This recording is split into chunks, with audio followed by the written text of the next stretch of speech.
Okay, hello everybody. Welcome. Wednesday night, Siddur taking halacha and Siddur taking place on Thursday night for the summer. We'll see what happens after the summer. And this is halacha and Siddur kind of all combined into one. We started last week and we're going to continue today. So I'll try to do a little recap. How does that sound? A little bit of a recap. So we're not going to do a full recap because that'll just take the whole class. So we'll do a basic recap. The topic was where is the Aron Kodesh? That was the topic. Where is it? And the answer is the Rambam says that Shlomo HaMelech built a emergency hiding location for it underneath the Beis Hamikdash, underneath the Kodesh HaKadoshim. But that wasn't so much of a backup plan per se, meaning that it wasn't just intended for the case of an emergency. If, God forbid, the Beis Hamikdash will be attacked, God forbid, and destroyed, God forbid, we'll have a place to hide it. It wasn't just a after the fact, a b'diavad, but it was lechatchila, part of the plan of the Beis Hamikdash. This is what we described in the Rambam. Again, we can't go through the whole thing now, but basically what we described from the Rambam. It was lechatchila. It was from the outset part of the plan that the Aron Kodesh would actually have two locations, both 100% valid, and really both equal in stature and in status. Not one lechatchila and one b'diavad, but both lechatchila. What are those two locations? There is the revealed location of the Aron Kodesh, which is in the Kodesh HaKadoshim, on the Even HaShasiyah, the foundation stone. That's one location for the Aron Kodesh. The second location is the hidden location. So we have a revealed location that's in the Kodesh HaKadoshim. We have a hidden location that's in some underground tunnels, circuitous route, and that is the hidden location of the Aron Kodesh. And both have the halachic status. Again, I'm kind of just glossing over all the details we spoke about last week, but based on the Rambam, both have the halachic status of Kodesh HaKadoshim. Therefore, what that means in plain English is that even though, unfortunately, the Beis Hamikdash was destroyed, Tisha B'Av,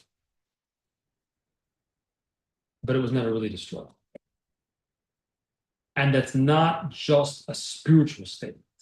Spiritually, for sure, the Beis Hamikdash was never destroyed, because the Beis Hamikdash was never really about the stones anyway. It was always about the Shekhinah, the presence of HaKadosh Baruch Hu. That's still there. That's still there. The Shekhinah never departs. Once the Shekhinah is in a place, it's always there forever. That was never destroyed. So in that sense, the Beis Hamikdash was never destroyed, spiritually speaking. The Kedusha is still there.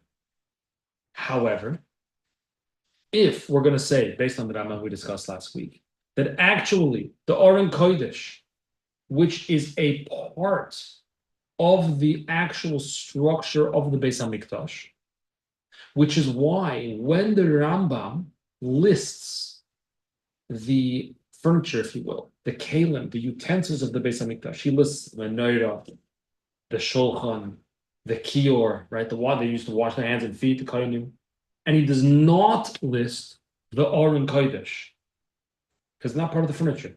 It's not one of the kalim. It's not one of the utensils of the Beis Hamikdash. I mean, it is, but it's much more a part of the actual building. So, even though the Beis Hamikdash was destroyed, our enemies came, they destroyed the first and the second Beis Hamikdash. However, where's the Aron Kodesh? It's underground. Shlomo HaMelech built a place for it. Yeshayahu Melech instructed at the time, before they were attacked, Yeshayahu Melech instructed them, put it underground. So it wasn't even because of danger. Put it underground. There's a second location for the Aron, the hidden location. Put it underground. That's where it belongs. That's also the Kodesh HaKadoshim. That's still there.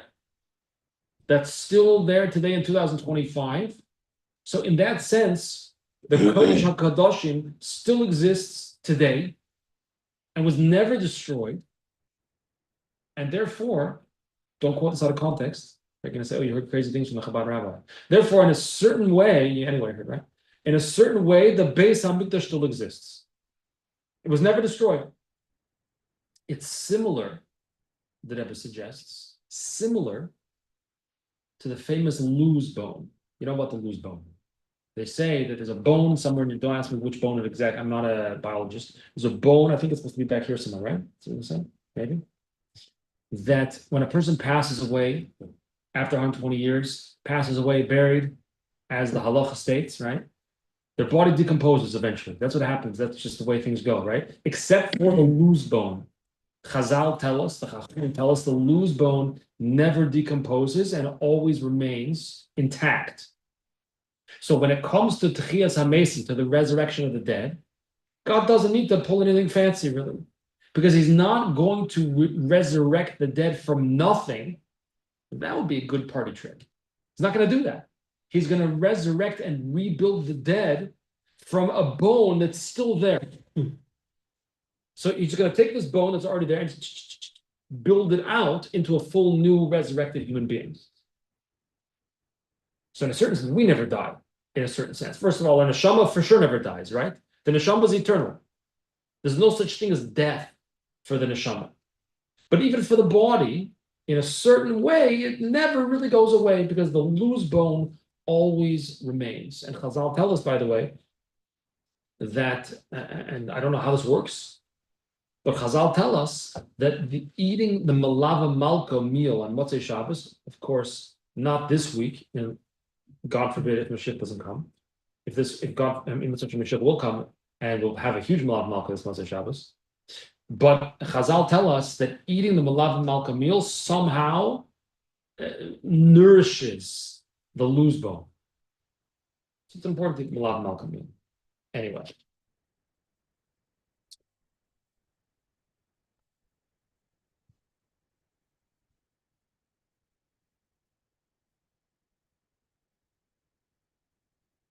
Questions from last week? Comments? Anything? Just want to ask: is the presence of the Shekhinah dependent on the Aron? It's a good question. It seems to be that we find different approaches in the Rambam himself. Because in one location in the Rambam, he says that the Aron is still there. That seems to contribute to Kedusha. The modern day, the current Kedusha. In another place, however, the Rambam says that it's because the Shekhinah was there. What's because the Shekhinah was there? That is Kedusha today. Kedusha today, merely because of the presence of the Shekhinah. But then you have the other place of the Mishkan, the Bet HaMikdash, before the Bet HaMikdash, we spoke about last week. Right. There's no Kedusha there. Well, there is Kedusha there. Not like the Bet HaMikdash. Right, what do you say? Shiloh, right. for example. We're going to say this Kedusha there, like we have now in Yerushalayim? It's a good question. I don't know. We need to, I don't know. Okay, let's go weiter in the Sikha. So we're learning right now a Sikha from the Lubavitcher Rebbe, discussing this Rambam, and we're going to continue that we started last week. We're going to continue it now.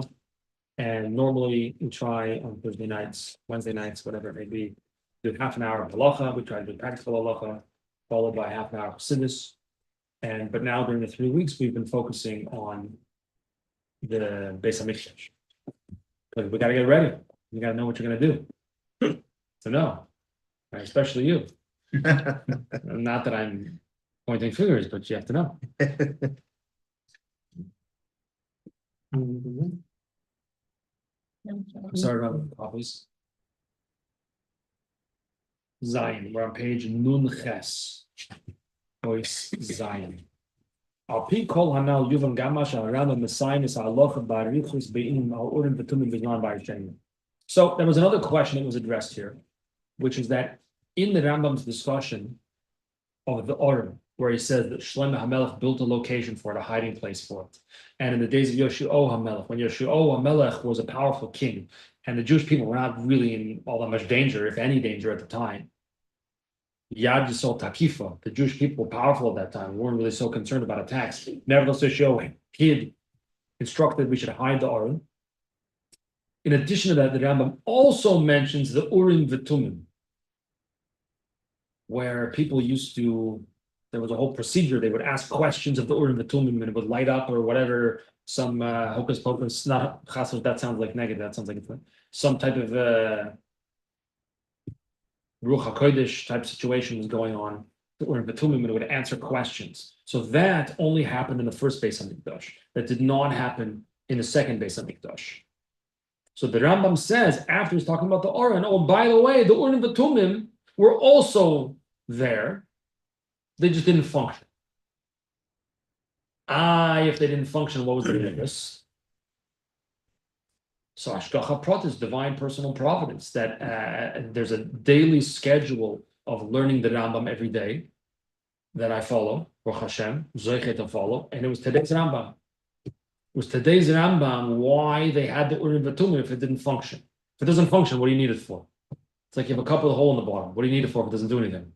So the Rambam says, Mamish today's Rambam, that it was merely there to be mashlim the bigdei kahuna, so that the kohen could wear all the proper begadim, all the proper garments. That's why it was there. Did it function in the Ruach HaKodesh capacity? No, but it was there as one of the garments of the kohen. Okay, today's Rambam.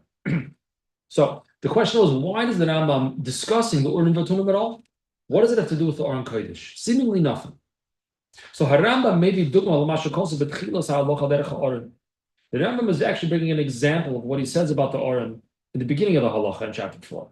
Shagam b'bayis sheni haya ha'aron b'shleimus, that in the second Beis Hamikdash, not just in the first, but in the second as well, the Aron Kodesh was b'shleimus. It was whole, it was complete, meaning hayne bim koimoy. It was in its correct location. Remember, there's two locations though. So it was in one of the correct locations. It was in the hidden location, but that is the correct location for the Aron. Even though there was a huge difference in the second bias. What was the huge difference? You can't see the Aron because it's underground. They didn't see the Aron in the second bias. So too, the Urim V'Tumim. Same thing with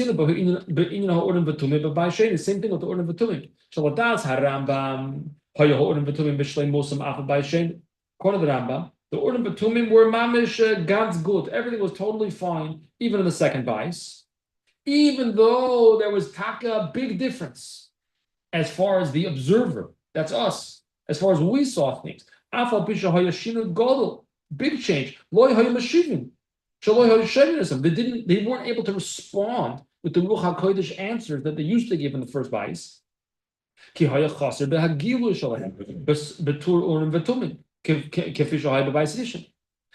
V'Tumim were lacking not in their presence, not in their existence, not in their reality.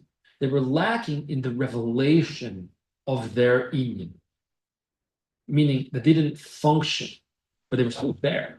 100%, they were still there. They just weren't revealing themselves. But they were complete, they were whole. And again, they were actually used for the Kohen. The Kohen wore them. He used them. It was used to mashlim the bigdei kahuna. So in a sense, they did function, in a certain sense. Again, that's today's Rambam. So to the Aron Kodesh. That's why the Rambam brings the discussion of the Urim V'Tumim. To drive home the point that even though you don't see it, it doesn't mean it's not there. It's very much there. It's very much present. You don't see it. It's not functioning the way you're used to things functioning. But don't say that it's lacking, it's missing anything. According to the Rambam, the Urim V'Tumim are b'shleimus. Everything is ganz gut. Givaldik. The Urim V'Tumim are there. Kohen, put them on. They're just not revealed. You don't see them functioning the way they normally function. And that's the exact same thing as the Aron Kodesh. Don't think that we're missing it. We're not missing it. Nothing's missing. The Aron Kodesh is mamish still there, b'shleimus, in its correct place in the Kodesh HaKadoshim. It's just that the correct place of the Kodesh HaKadoshim is underground. So we don't see it.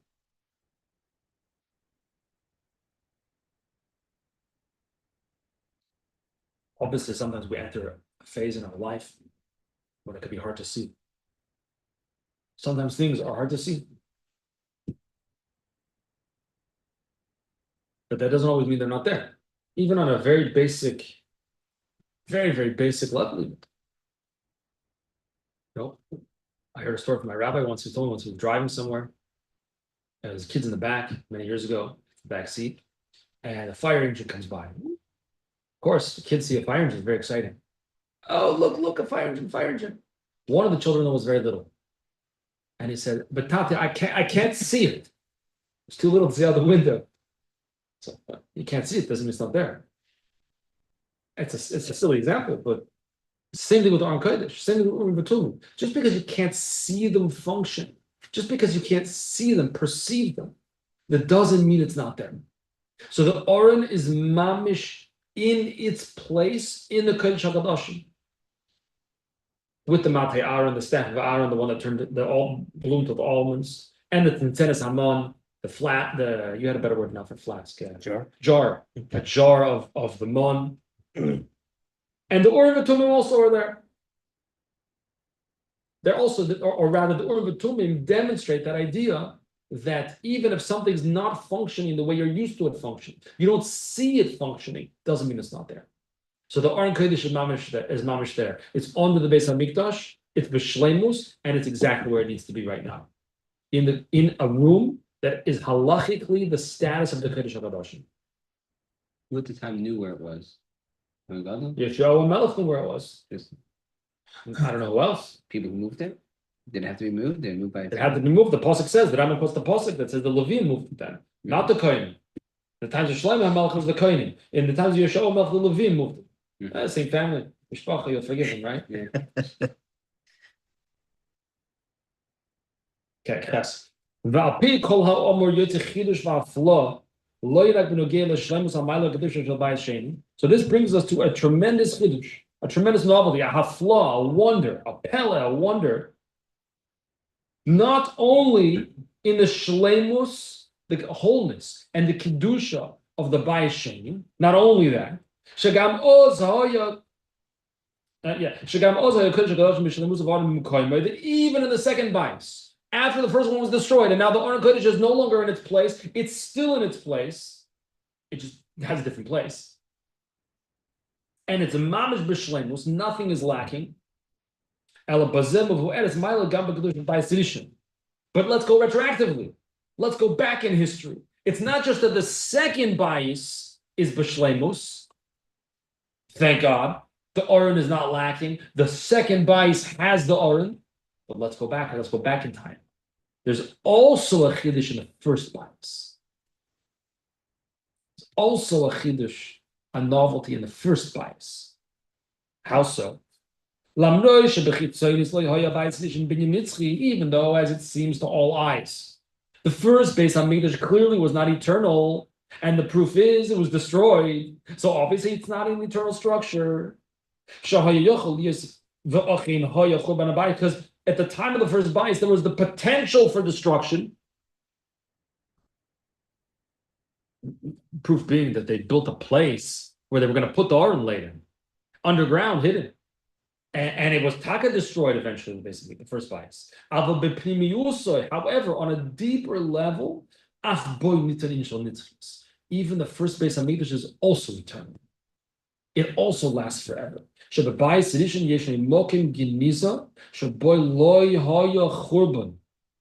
first Beis HaMikdash, there is a place to hide the Aron,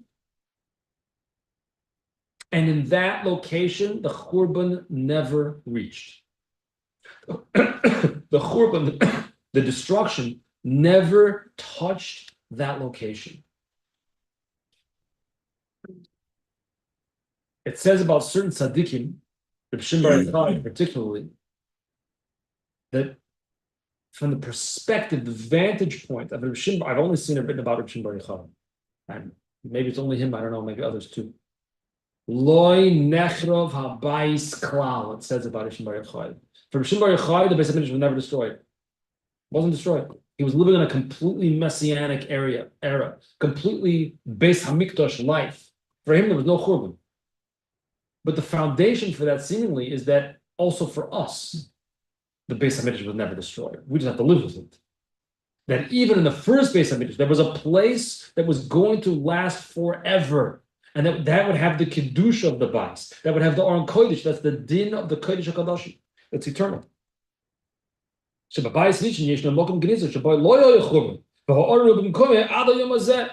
And the Aron is in its correct place, and the Rambam quotes a pasuk ad hayoim hazeh until today. Vov menachem of Tavshin Pei 6th of Av in 5785, whatever, July 31st, or it's August 1st already? No, 31st. 2025. The Beis Hamikdash, the Aron Kodesh is still there. Ad hayoim hazeh until today, mamash. So that goes back not just to the second bias, that goes back even to the first bias. The first bias was also eternal. So we're going to see that really how many Botei Mikdashes were there? 2 and we're waiting for the third, right? No, it's one. It's all one. It's all one building. We're going to see. So, but according to this, Yeah, please. where the Aron is not just a manifestation of Shechina, but the physical building of the Beis Hamikdash. Yeah. Then why do we mourn in Tisha B'av? If we're mourning Tisha B'av for the destruction of the physical Beis Hamikdash? That's a great question. What do you think? I don't know. It's a good question. Well, we lost every other service that we could do. Okay. Okay, that's an answer. You can't bring Karbonis. Okay. We lost Avoda. Okay, very good. Anything else? A lot of us were killed. Loss of Jewish life. Loss of life. Yeah, for sure.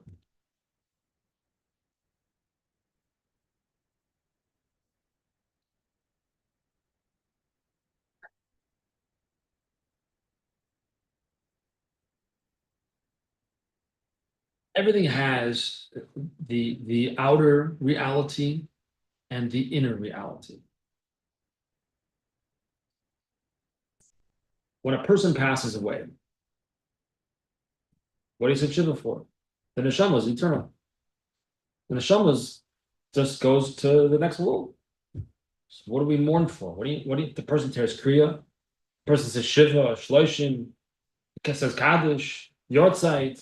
What do we need to do all that for? And the neshama is alive. It's true, right? Neshama never dies. Neshama is eternal. Taki, it's true. It's true. But in a sense, there's an avelus for what happened, for the separation of the neshama and the guf. That itself is an avelus. When the neshama leaves the guf, that brings us to a place where we mourn, we cry. So, in a sense, we might say similarly by the Beis Hamikdash. Right? In addition to what you mentioned, there's no karbonos, there's no avoda, loss of life. In addition, which is true, in addition to all these things, we're trying to show what's happening deeper beneath the surface. What's really going on at a deeper level. So on a deeper level, the Aron is still there. But the Beis Hamikdash was destroyed. We don't have a Beis Hamikdash. We don't have the avoda, as you mentioned, of the Beis Hamikdash. So part of the mourning of Tisha B'av is to bring us back to a state where the neshama is connected to the guf, so to speak, where you have Tchias HaMesim, where you have the actual building, not just the Shechina's presence, but the Shechina's presence in the building, in the structure, the revelation of God's presence in the actual structure, which is the Beis Hamikdash. So that brings us to mourning. Again, on a simple level, yeah, you got loss of life, you have loss of the avoda. It's hard to relate to loss of avoda for many people. Loss of the avoda Beis Hamikdash. But that's also a loss of connection. That's really what it means. It's a loss of connection. And sent into Golos. That's a little bit. There's more to think about, though. It's a profound question. Even after you answer such a question, I don't know if the question goes away. But to be, we'll maybe uncover a little bit more as we go. Let's see. I see in my recap, I realized I jumped ahead a little bit in my recap, by the way. I shared some You lose. yeah. And you can't lose. Oh. This that when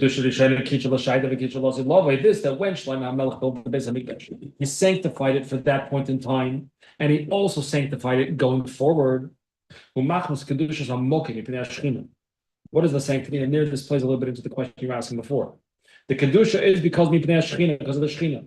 Avol kan mechadish alam in omuk yosef. That's a ruchnius dekeini. That's a spiritual concept that the shchina was there and the shchina never departs. But the Rambam is machadesh. He's teaching us a even greater novelty. Shagam habinyan gufa yesh be'in v'chelik shelo ashel l'shait v'losi lovely. And maybe this also addresses your question. The building is not there, but part of it is. There's a chelik of it that's there. There's still something you could. I could just taste it. I could taste it.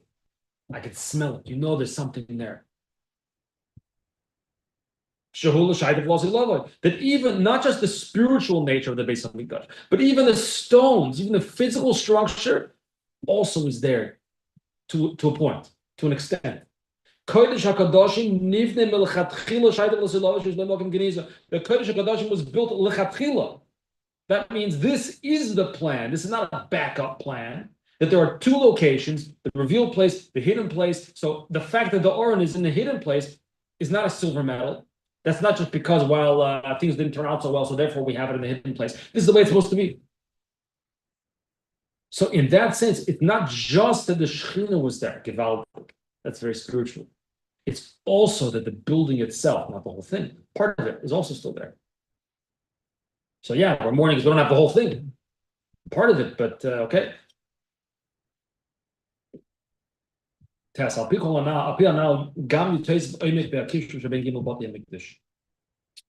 a little bit deeper, dig a little bit deeper in the connections of the three Botei HaMikdash. And I already alluded to this, or said it even more than alluded.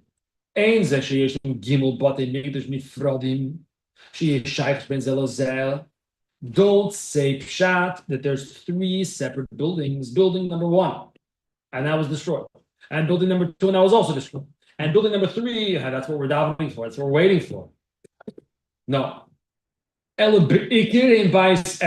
Really, it's one house. It's one house. Beis Hamikdash Hasheni, v'chein hashlishi, einoi bayis chodosh b'chelek ikri, ela bayis harishon nidim b'chodosh. What the second and third temples are really is just the first one being rebuilt, but not from scratch. Not from scratch. How so? How do we see that? Kvar b'binyona shel habayis harishon. 1 second. Kvar b'binyona shel habayis harishon. Already in the times of the first bayis, Shlomo HaMelech, when they built that, and who knows what's going to happen in the future? We don't know the future. We don't know what's going to happen. Already in the times of the first bayis, Shlomo HaMelech is saying, guys, I'm building a location that's going to house the Aron Kodesh la'olam voed. Well, maybe not la'olam voed might not be the correct term. We're going to bring it back, God willing. But that is the location. That's the Kodesh HaKadoshim. So I'm putting that in the first Beis Hamikdash because I'm trying to tell you that this building's never really going to go away. The first bias is never really going to be destroyed. It's going to be a partial, temporary destruction that's going to be renewed in the second bias. Then there's going to be another partial temporary destruction, and that will in turn be renewed once again in the third Beis Hamikdash, which is what we're waiting for. A question or comment? Yeah, so is that why we have one fast to commemorate both walls being broken? Because really it's the same thing. That's a wonderful question. It's a wonderful question. On a simple level, it's because they happen on the same day. I thought so which one is it, the 10th and the 17th? Oh, you're asking a different, I think Tisha B'Av. No. You're asking a different question. Yeah. What's your question? For Shiva Sarba Tammuz, Yeah. we're commemorating both. Shivot B'Tammuz is when Asar B'Tevis, there was a siege put around Yerushalayim. And that lasted until the 17th of Tammuz when the walls were breached, which led then 3 weeks later to the actual destruction and burning. Yeah, but wasn't the first Beis Hamikdash not the 17th? I think it was the 17th also. It was a separate time. It was a separate time first. We're learning this. We're learning. It was a separate, Shabbos, different day. There was a 10th. There was a 10th. Yeah. So Yeah. do we have one fast instead of two? Because really it's the same.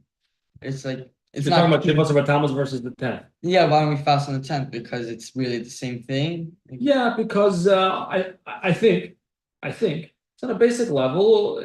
The first one is over. The first base of Midrash is over. That's already destroyed. That's done. Then we got the second one. Yay, we got the second one. That one was destroyed. So we're mourning that one. That's on a simple level. What we're learning in the Sikha is on a deeper level where actually it's all one Beis Hamikdash. It's all one continuation. That's on a the Rebbe himself says that's on a deeper level. But on a basic level, there are three separate buildings. We're not trying to contradict that there are three separate buildings. We know there's three separate buildings. What the Rebbe is saying here is, but on a deeper level, it's not actually three entirely separate buildings. It's all a continuation. The first, and then the second, and then the third, but it's really one thing. The second is a rebuilding of the first, and the third is also a rebuilding of the first.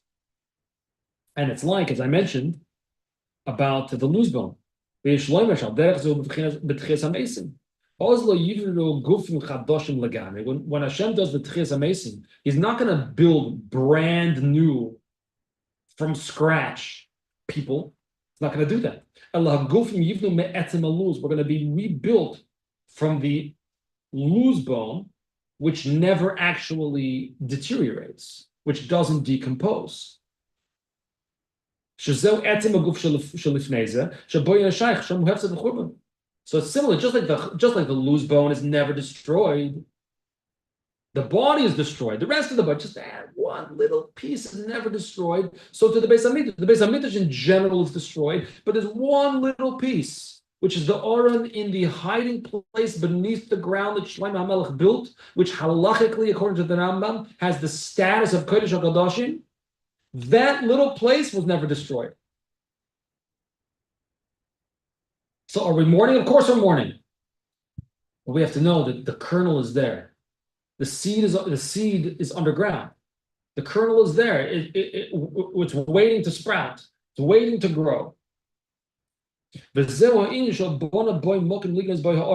Rambam writes that Shlomo HaMelech built a place for the Aron. The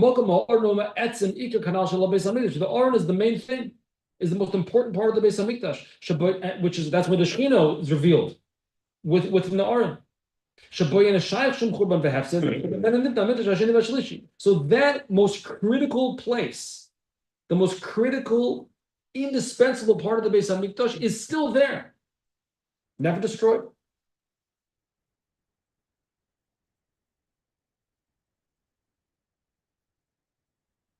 It's like sometimes in a relationship, there could be a breakdown, God forbid.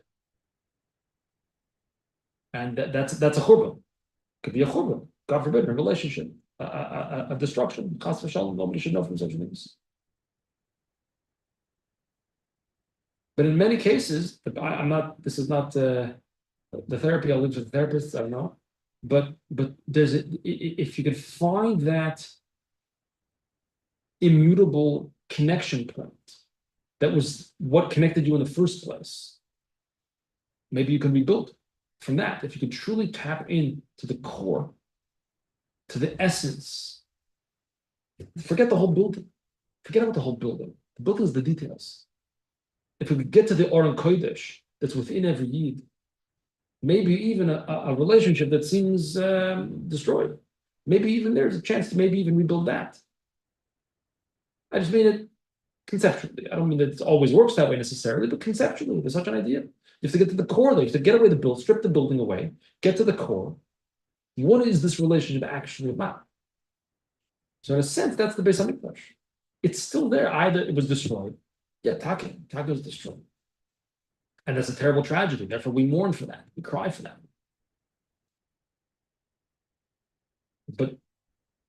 But the seed of the relationship, the ikir, the most fundamental, indispensable part of the relationship, the very part that defined the entire bias, house, literally house, metaphorically the house, our own homes, that's always intact, that's always there. And there's always the hope and the chance that we should be able to reconnect to that and to rebuild that. Just a thought. Okay, good. Yeah, questions, comments, or should we continue? Okay.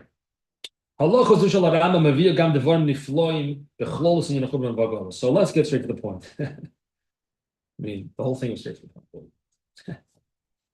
This whole concept in the Ram that we're discussing can bring us to a pella, a wonder. Mamish devorim nifloim, the Rebbe says. By the way, just as someone who is a little bit familiar with the style of the Rebbe doesn't very often himself tell you that what I'm about to tell you is wondrous. Usually things speak for themselves. I don't have to tell you if something is a shmak. Eat it and you'll know that it's a shmak. It tastes good. Oh, this one's really good. Eat it, you know it's good. But sometimes the Rebbe tells us we're going to now have something a devorim nifloim, a wondrous experience we're about to have. So I'm just mentioning that to hear the Rebbe telling us this is going to be wondrous. The concept of destruction and exile. The Beis Hamikdash mitzad atzmi the Hosef Shores l'shum in Yishul Churban. In the Beis Hamikdash itself, there cannot be any destruction. It's not possible. Don't tell me that it was destroyed. Don't say that yet. I know it's destroyed. The Beis Hamikdash in and of itself, it's not shaykh that it should ever be destroyed. Ein efshorus shehagoyim b'koyach atzmim yilahem chas v'shalom shlita kol shei b'Beis Hamikdash abayis l'Hashem. It is absolutely impossible that any Gentile has any control at all over the Beis Hamikdash. It's completely impossible. There's no way any Gentile can do anything to harm, to damage, in any way at all the Beis Hamikdash. You're going to say, what are you talking about? I thought Tisha B'Av was the Churban of the first and the second. It's this that practically it comes out that it was destroyed. And if it was destroyed, it means that it had the potential to be destroyed. Right? It's like the kid comes to his rabbi during recess. Yeshiva, they have the recess rabbi. That way the real rabbi doesn't have to watch anything that happens in recess. Just the recess rabbi sees it. The kid comes to the recess rabbi. Rabbi, Chaim wanted to hit me. The rabbi says, what? Chaim wanted to hit me. And the recess rabbi says, Chaim wanted to hit you? What does that mean? Are you a Novi? What do you mean he wanted to hit you? How do you know he wanted to hit you? Because he did. He hit me. So this, that the Beis Hamikdash was destroyed, shows that it could be destroyed. Obviously, right?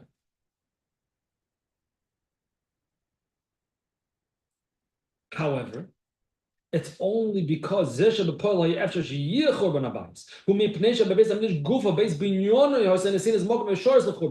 only because in the first Beis Hamikdash there was already the potential for it to be destroyed by building that place to hide the Aron. That itself gave the potential, not because of some other nation could control us, but because us ourselves allowed for that to happen. Meaning, in fact, this is the way it works to every Jew. That no Gentile, nobody, not even myself, by the way, nobody, I don't know about not myself, but nobody has any ability to have any control whatsoever over a Jew. It's not possible. Unless unless we let it happen, unless we allow someone else to control us. But in and of ourselves, a Jew is so pristine, we're so elevated, that the only way someone else can hold a dominion over us is if we allow them to do that, is if we let it happen. Furthermore, he's going to explain a little bit. It's not just that a Gentile can't control a Jew. It's not just that, but even more so. Even the Beis Din in Shamayim can't do anything to me. Really perplexed. The only way Beis Din can paskin a din on any Yid in Shamayim is if the Jew agrees to his own din. How does it work? So there's actually a sikh in the Rebbe Pirkei of a sikh where the Rebbe actually quotes Rabbi Nachman of Breslov. Just pointing that out there because some people tell me that the Rebbe never quoted Rabbi Nachman of Breslov. It's not true. Anyway, the Mishnah always says, "Da lifnei mi'at ta'asi litein din v'cheshbon." Famous Mishnah. You have to know before whom you're destined to give a din v'cheshbon. What's din mean and what's cheshbon mean? Judgment's an accountant. Cheshbon is an accountant. Din is a judgment.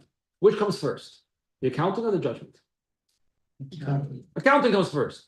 Listen, if you're going to take me to court, at least let me say my. At least let me have a lawyer. At least let me say why I'm innocent. But no, the Mishnah says, "Lifnei mi'at ta'asi litein din v'cheshbon." First comes the din. That's not fair. You judge me. Oh, by the way, what's your excuse? You judged me already. So Rabbi Nachman of Breslov explains based on a story of the Baal Shem Tov. The Baal Shem Tov says like this: that after a person passes away 120 years, the neshama goes up to Shemayim. We have to see, how did you do? What's going to be the din for this person? The problem is the Beis Din is not able to paskin against you. The Beis Din has no power to paskin against the Yid. So what do? They say, excuse me, you look like a rabbi. Come sit on this Beis Din, and we need you to help us adjudicate some situations over here, people that came up here and they need some punishment. We need you to help with that. No problem. I'm a very knowledgeable person. Sounds good. I'm willing to sit on the Beis Din. So you sit on the Beis Din in Shamayim, in the Yeshiva Shalmaila, whatever, the Beis Din Shalmaila, and they bring in front of you a neshama, and they say, he did this, and he did this, and he did this. Zogmir, tell me, what is the din for this person? And you say, he did this, the punishment is that. He did this, the punishment is that. You don't know that those are actually things that you did yourself. And when the person is paskening for someone else, they're actually paskening the din on themselves. That's what the Baal Shem Tov says. That's what it means. The mission in Avos, nifroin min ha'adam midaitoi v'shaloi midaitoi. Payment is extracted from a person midaitoi with their knowledge, v'shaloi midaitoi without their knowledge. You're paskening on someone else without realizing you're actually paskening on yourself. Why is that? Because even the Beis Din Shalmaila is not able to control you in any way whatsoever unless you agree. And by paskening on yourself, that's how the Beis Din is able to carry something out. So with the Beis Hamikdash, it can never be destroyed. Nobody has any ability to destroy the Beis Hamikdash. It's not possible. Just like no one can pasken against me, so to speak, unless I myself allow it to happen. By the way, that whole voice of the Baal Shem Tov, what does it mean when we judge people? What does it mean when we pass judgment on people? Judging ourselves. It could be we're judging ourselves, maybe. I heard once Mattis Friedman in the Shir, I don't know where it was, somewhere he said that everybody says Chabad doesn't judge anybody. So he says, not true. We judge everybody. Favorite. At least we could try, right? At least we could try. Okay. This is what the Rambam says. The very fact that there could be a Churban Habayis. Because remember, in a Sikha, the Rebbe is saying, the Churban is impossible. It never happened. It happened. We must have let it. We must have let it happen in some way. We must have allowed it to happen. We must have given permission for it to happen. When? Where? How did that happen? So, Yeah.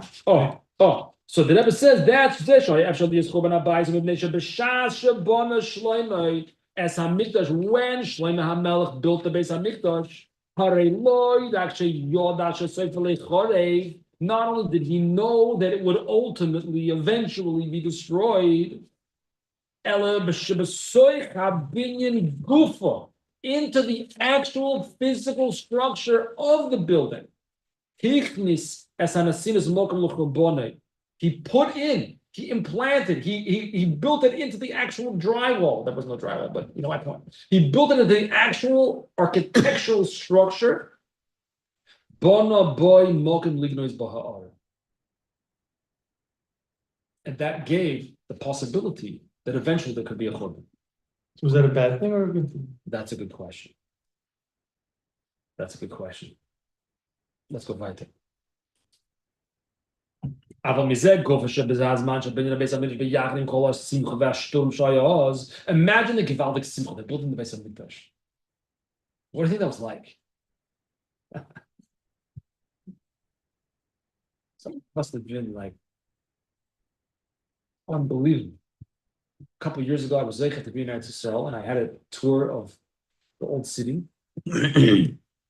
And he took us to the southern wall excavation, which is relatively new. I think. Have you been there? Southern wall excavation? You know where the western wall is. Southern one's around the corner.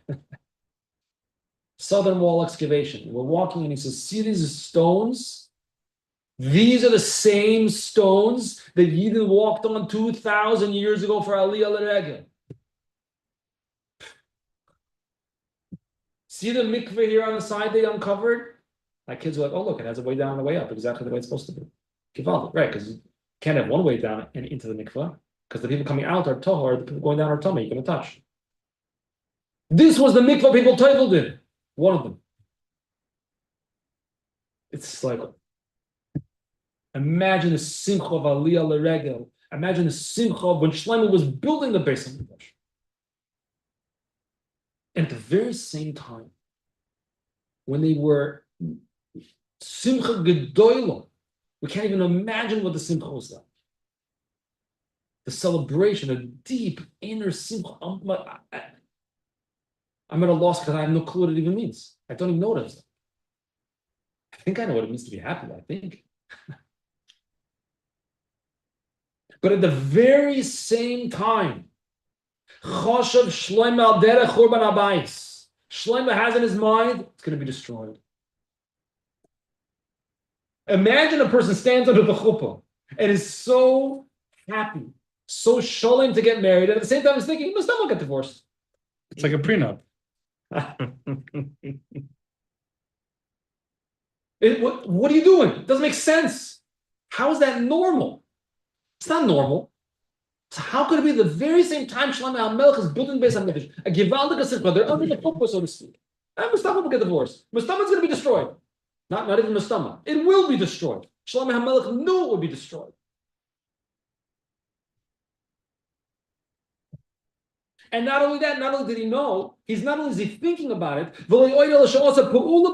he actually did something to show that it's going to be destroyed. He built a hiding place for it. Near your question, that even the Churban is actually part of the binyan. The destruction is part of what brings us to building the Beis HaMikdash. The Churban itself. That's why he did it at the time of the building, because it's part of the building. Churban is part of building. Destruction is part of construction. What does that mean? God forbid to say, the destruction of the temple is not for the sake of destruction. Chas v'shalom, chas v'shalom. Ella rather, it's only to bring us to an even higher place. The descent for the purpose of the ascent. Until we're eventually, God willing, it's going to be before Shabbos and Mirz Hashem. We're going to reach the building of the third Beis HaMikdash. That then v'ozti Hashem is binyan Beis HaMikdash ki hu yebinyan adekuchabrichu mikdash Hashem kohen miyadecha.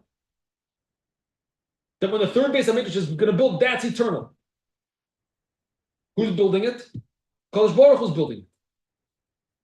When Hashem does something, it lasts. It's going to be eternal. And that's how Shlomo HaMelech knew that what he built would not be eternal. He knew that whatever I do is by definition temporary. Because I am temporary. Because I'm a finite human being. That's why the Rambam tells us this historical details that we asked last week seemingly have nothing to do with the halacha. Who cares if Shlomo HaMelech did it? Who cares if Yoshiyahu HaMelech did it? It's nice information for a history book. But the Rambam is not a history book, he's a halacha book. So why does the Rambam tell me that when Shlomo built it,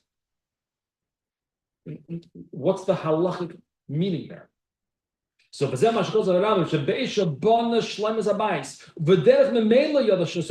knew automatically, if I'm building it, it will be destroyed. You hear? If I'm doing it, it's not permanent. It's a human being construct. But and therefore he knew I better take plans.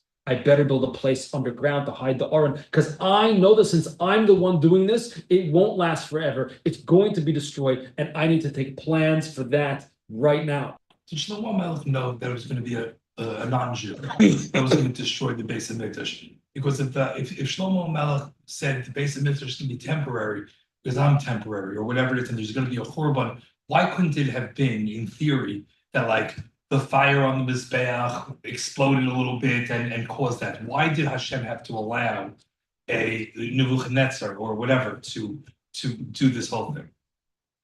I don't know if he knew who would destroy it. I don't know. He just knew that it would be destroyed.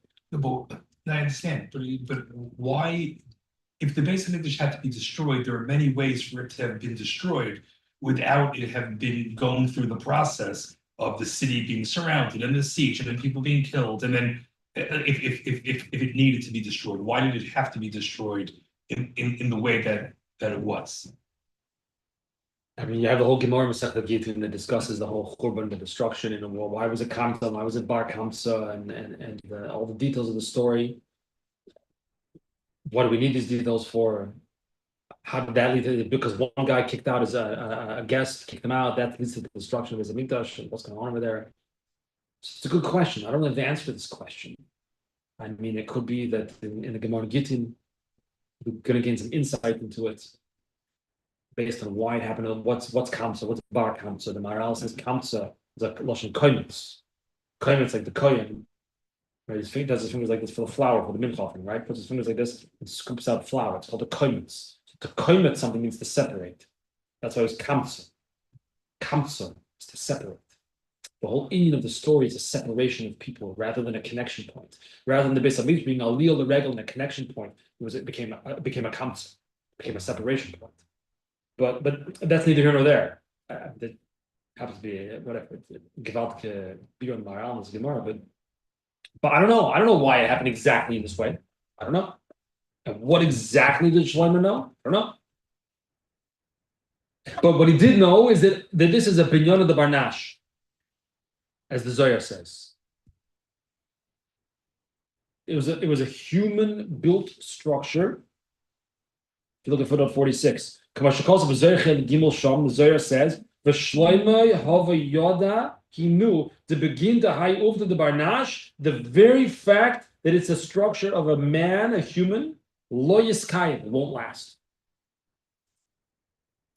So therefore, he put in plans.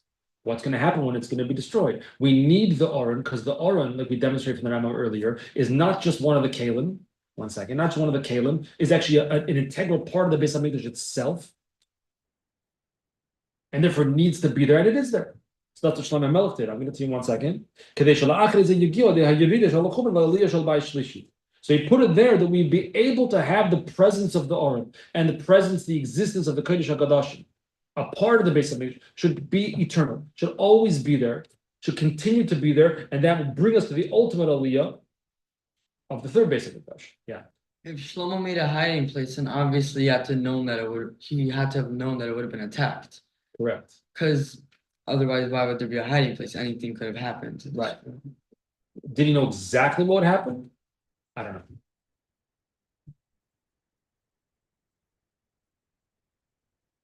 But everybody has the revealed place and the hiding place. We all have for ourselves. We have a revealed place and we have a hidden place. Every person has what they show, what they reveal. We have also what's within, what's deep within. And we know that a person has a neshama within them, something deep within them. That's like the hidden, that's like the Aron. That every yid, no matter where they are, no matter where they go in Golos, no matter how far away a yid goes, Chas v'shalom, have within them, buried deep within, an Aron Kodesh, which is the Kodesh HaKadoshim. And it's pure and it's perfect, just as it is. We want to bring that to the revealed. We want to bring it out. So this very idea that Shlomo HaMelech knew that the Beis Hamikdash would ultimately be destroyed. And the purpose is to have an even greater ascent, like you ride your bike fast down the hill, that gives you speed to go up the hill.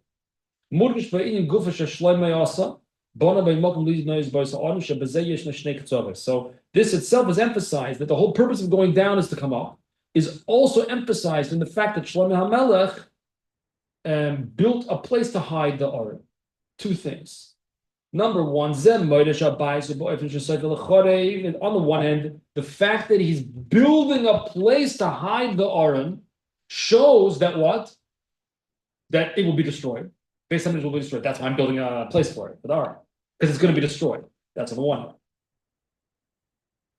But on the other hand, but on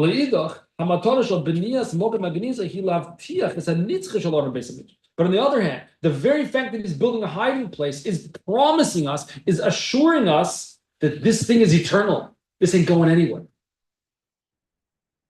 It's going to be destroyed, but it's still eternal. Shlomo HaMelech is promising us, guys, even on the second Beis HaMikdash, after the destruction of the first one, you're not going to be missing anything. You're not going to be lacking anything because the Aron is still there, the Kodesh HaKadoshim is still there. And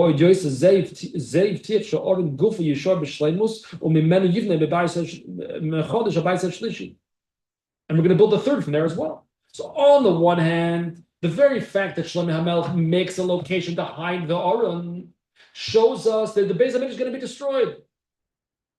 But at the very same time, it also shows us that it's going to continue to be, going to continue to last. It's still there. It's actually eternal.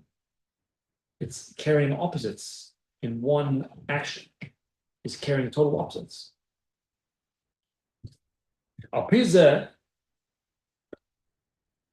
And that's the reality today in Golus. Hopefully the last days of Golus. We don't see the Beis HaMikdash, we don't see the Aron Kodesh for sure. But in a sense, nothing's changed. We're not lacking anything. We have everything we need to do our avodah. Whatever you need to do in this world, you have. You have the koiches for it. Whatever I need to do, I have the koiches, whatever I need to do. I'm not missing anything. I'm not lacking. And this is all of us. And the Beis HaMikdash itself has what it needs to rebuild. Now we're going to go back to another diuk in the Rambam, a gewaldige diuk. The Rambam said that Shlomo HaMelech built a place underground. I know it's now 9 o'clock. We have just a little bit. We have to finish. And the Rambam said that he built a place b'matmunios amukos v'alkalkulos. It's underground in a hidden place, deep and how do you say alkalkulos? Like winding, something like that. What does it mean? Again, what's the halachic meaning of this? The Rambam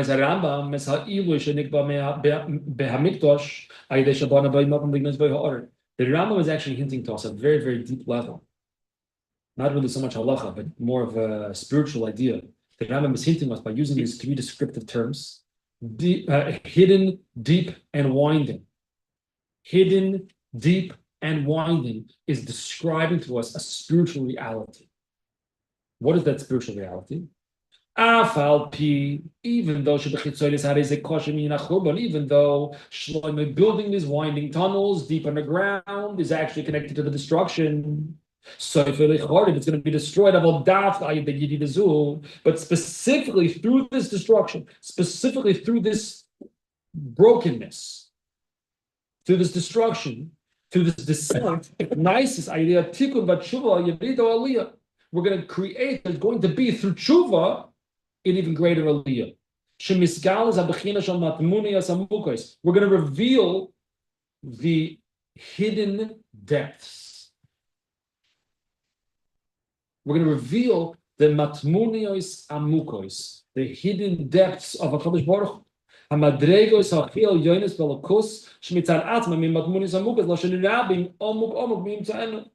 going to reveal the deepest levels of HaKadosh Baruch Hu's holiness, of HaKadosh Baruch Hu's sanctity, such tremendous spiritual level that on its own was never accessed. On its own, we were never able to touch. But through the tshuva that we do in Golus, this brings us to a recognition, a realization, and a tapping into the deepest levels within Hashem. That when we do regular avodah, our regular day-to-day Torah mitzvahs doesn't reach these matmunios amukos, doesn't reach these these hidden depths of a Kodesh Baruch Hu. Only when you go off the path, only when there's a churban can you get to the depths. The dafke de avodas tshuva, because when there's a churban you can do tshuva. When there's a churban you can do tshuva. Regular Torah mitzvahs is not good enough. Regular Torah mitzvahs is fantastic, but it doesn't get us to the hidden depths of Hashem. The dafke idea avodas tshuva, habo keshal the misnag loikem moish elokim also salam yashar ala bederach shal kalkulos. That's the third word. A calculus, the winding. Instead of a person taking the straight path, they went off the path and took a winding path. Ha! Gewaldig. Now you do the tshuva. Fantastic. You went on a winding path. Great. So now you do tshuva. And when you do tshuva, you reach the matmuniyos amukos. You reach the hidden depths of a Kodesh Baruch Hu that you would never be able to reach otherwise. Nice mizal calculus l'mal yuso. This brings us to a winding path in a good way. Shemamshichim as hamatmuniyos amukos. Einan mishakas b'derech or yosha la b'derech or choiza calculus. It's al derech moshel. You throw a ball at someone, playing catch. You throw a ball at someone. That's called what's called the language of Kabbalah or Yosha. Straight. Everything's straight. You did what you were supposed to do. But then there's something called, in Kabbalah called or choizer, a bouncing back light. It's if you take a ball and you throw it against the wall, bounce back even harder than before. That's the person who didn't take the straight path. That's the calculus. But that comes back in a way of or choizer. It comes back like when you throw the ball against the wall, it bounces back even stronger than ever before. So too through the Yerida of Golus, the Yerida of the Churban Abayis, and the tshuva that we do now in this time. This brings us to an orchoizer, this powerful bounce back light. Instead of just throwing the ball straight, it bounces back off the wall with even greater power. This will be